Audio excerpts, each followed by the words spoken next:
Hello दोस्तों, ये कहानी शुरू होने से पहले अगर आपने हमारे चैनल को सब्सक्राइब नहीं किया है तो जल्दी से सब्सक्राइब करके बेल आइकॉन दबा दीजिए, क्योंकि हम आते हैं हर बार एक नई सुपर मज़ेदार कहानी के साथ। ताशी बिल्कुल हैरान हो जाती है और वापस अंदर आ जाती है। आर्यन अनन्या के साथ चला जाता है। क्या हुआ ताशी, तू वापस क्यों आ गई? अनन्या ने बोला कि वो और आर्यन जाकर ले आएंगे। मुझे तो चिंता हो रही है। मम्मी आप भी ना टेंशन मत लो, मेरी शादी है, खुश रहो। कुछ देर बाद आर्यन और अनन्या घर पर वापस आ जाते हैं। सब लोग हॉल में बैठे थे और नेहा व ताशी सामान और ड्रेसेस पैक कर रही थी। अनन्या, मैंने ताशी को भेजा था आर्यन के साथ बाजार जाने के लिए, पर तुमने तो इसे वापस अंदर भेज दिया। हाँ, मैंने सोचा मैं भी थोड़ा घूम लूं, तो ताशी को भी साथ ले जाती ना। इन दोनों का एक साथ टाइम बिताना भी तो जरूरी है। मतलब? टाइम बिताना जरूरी है, पर क्यों? मैं समझा नहीं। हाँ, तुम क्यों समझोगे? तुम्हें थोड़ी ना पता है कि ताशी के साथ तुम्हारी शादी होने वाली है। अनन्या और आर्यन ये बात सुनकर हैरान रह जाते हैं। ये किसने कहा कि मैं ताशी से शादी करूंगा? दूर खड़ा राहुल ये सब देख रहा था और मन ही मन खुश हो रहा था। अब मजा आएगा, ये फंसेगा तो ताशी मेरी हो जाएगी। तभी अनन्या मुंह बनाकर अपने कमरे में चली जाती है और उसी समय घर में कुछ रिश्तेदार आ जाते हैं, क्योंकि अब शादी को सिर्फ 2 ही दिन बचे थे। तुम सब चुप हो जाओ, देखो रिश्तेदार आने शुरू हो गए। ताशी भी उदास होकर अपने कमरे में चली जाती है। ताशी अपने कमरे में चली जाती है और वहीं आर्यन अनन्या के कमरे की ओर बढ़ता है। What is this? ये सब क्या ड्रामा है? अनन्या, मुझे तो खुद नहीं पता कि ये सब क्या है। तुम देख रही हो ना, मुझे कुछ समझ नहीं आ रहा। मैं इन सब की वाट लगा दूंगी, तुम जानते हो ना मुझे।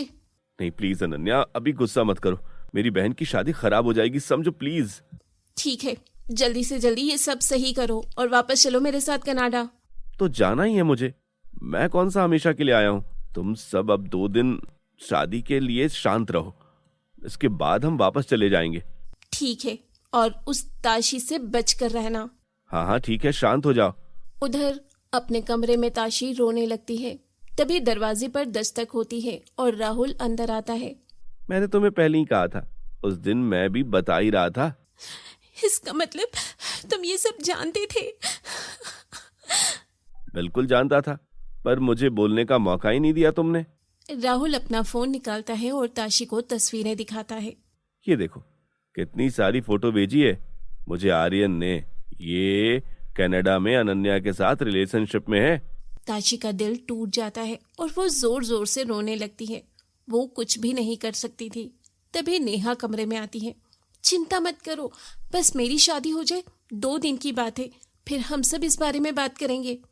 दीदी, ये फोटोज कनाडा में सब आम है। आजकल लड़का लड़के दोस्त होते हैं, साथ में फोटो तो होती ही है। तुम रो मत प्लीज। ठीक है दीदी।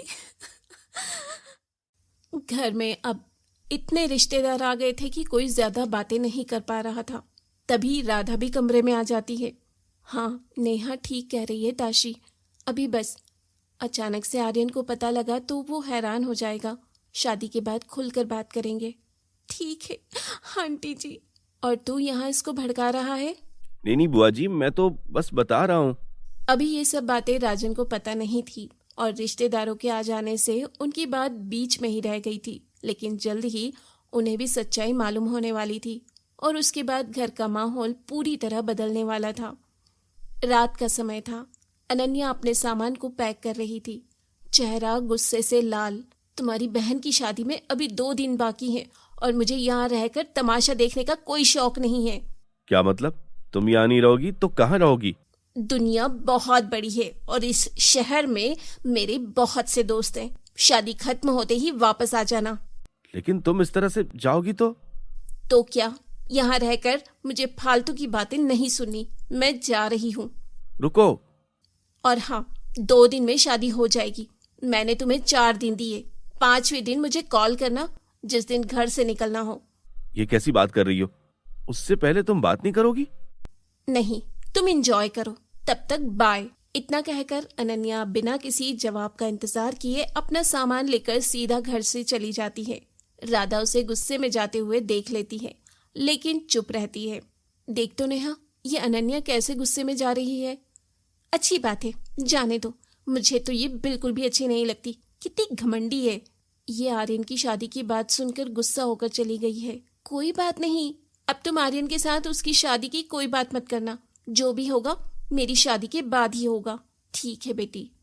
तभी नेहा के पास आर्यन की कॉल आती है। आप मम्मी के साथ मेरे कमरे में आ जाओ, मुझे आपसे कुछ बात करनी है। ठीक है, आते हैं। मम्मी, वो कह रहा है आपको और मुझे कमरे में बुला रहा है। राधा और नेहा आर्यन के कमरे में जाते हैं। मम्मी ये सब क्या है? ताशी के साथ मेरी शादी की बात क्यों की जा रही है? बेटा, ताशी बहुत अच्छी लड़की है।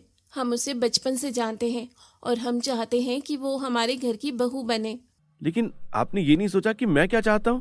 पर बेटा, 2 दिन बाद दीदी की शादी है, आपने सारा मूड खराब कर दिया। ऊपर से घर में इतने सारे रिश्तेदार आए हुए हैं, बात भी खुलकर नहीं हो पा रही है। कैसी बातें कर रहा है? आखिर क्या कमी है ताशी में? तू सही सही बता, अनन्या के साथ तेरा क्या चल रहा है? सही बताऊं, मैं अनन्या के साथ शादी करूंगा। पिछले 3 साल से उसके साथ रिलेशनशिप में हूँ। मुझे तो पहले ही शक हो गया था। ये बात तेरे पापा को नहीं पता है। अगर उन्हें पता चला तो जानता है ना क्या होगा। तो मैं क्या करूं? बेटा, तू नहीं जानता, तेरे पापा ने ताशी के पापा से वादा किया था। तो वो मेरे से पूछ के कर रहे थे क्या?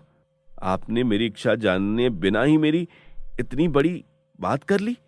आर्यन, अगर तू हमें पहले ही बता देता तो हम ताशी को कुछ ना कहते। मुझे क्या पता था? गलती आप लोगों की है। मैं ताशी से हरगिज शादी नहीं करूंगा। पर तेरे पापा के किए हुए वादे का क्या? ताशी सच में बहुत अच्छी लड़की है। आर्यन, तू एक बार फिर से सोच ले। मुझे सोचने की जरूरत नहीं, मैं सब कुछ सोच समझ चुका हूँ। इतना कहकर आर्यन कमरे से चला जाता है। इन सब बातों से राधा और नेहा परेशान हो जाती हैं। मुझे तो समझ नहीं आ रहा कि तेरे पापा को ये बात कैसे बताऊं। मम्मी, अभी सिर्फ 2 दिन में मेरी शादी है। मुझे लगता है कि हमें कोई बात नहीं करनी चाहिए। अब जो होगा शादी के बाद ही होगा। ठीक है, तेरे पापा को कुछ मत कहना। अगले दिन सुबह घर में हलचल थी। नेहा की हल्दी की रस्म का दिन था। घर रिश्तेदारों, दोस्तों और हंसी खुशी से भरा हुआ था। हल्दी के रंग से नेहा का चेहरा चमक रहा था। उधर आर्यन कई बार अपने मोबाइल पर अनन्या को कॉल करने की कोशिश कर रहा था। सुबह से 10 बार कॉल कर चुका हूँ, उठा ही नहीं रही है। तभी ताशी देखती है कि आर्यन थोड़ा परेशान है। वो उसके पास जाती है। क्या हुआ आर्यन, अब थोड़ा परेशान लग रहे हैं। कुछ नहीं हुआ। इतना कहकर वो वहां से चला जाता है। 2 दिन और बीत जाते हैं और आखिरकार शादी का दिन आ ही जाता है। सुबह से ही घर में संगीत, नाच गाना और तैयारियों की रौनक थी। बड़ी धूमधाम से नेहा की शादी भी हो जाती है और शाम को विदाई के बाद वो अपने ससुराल चली जाती है। चलो, बेटी की शादी तो बहुत अच्छे से हो गई। अब मेरे बेटे की बारी है। हाँ जी बिल्कुल। अरे भाई, कहाँ है हमारा आर्यन? जरा बुलाओ, उसकी शादी की बात तो करें। राधा थोड़ा घबरा जाती है क्योंकि जो सच्चाई वो जानती थी वो राजन को पता नहीं थी। यहीं कहीं होगा, आ जाएगा, बाद में आराम से बात कर लेना। ठीक है। तभी राजन अपनी जेब से एक छोटा सा डब्बा निकालते हैं जिसमें एक सुंदर मंगलसूत्र होता है। ये देखो राधा। अरे वाह, ये मंगलसूत्र तो बहुत सुंदर है, पर किसका है? मैं जब नेहा के गहने ले आया था तो वहां मुझे ये पसंद आया।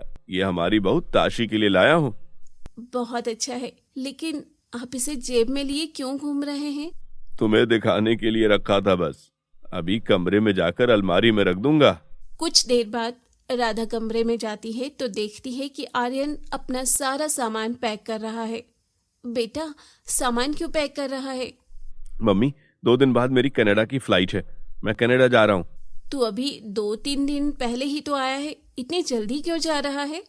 मम्मी, मैं ज्यादा छुट्टियां नहीं ले सकता। आप चिंता मत कीजिए, मैं दोबारा आऊंगा।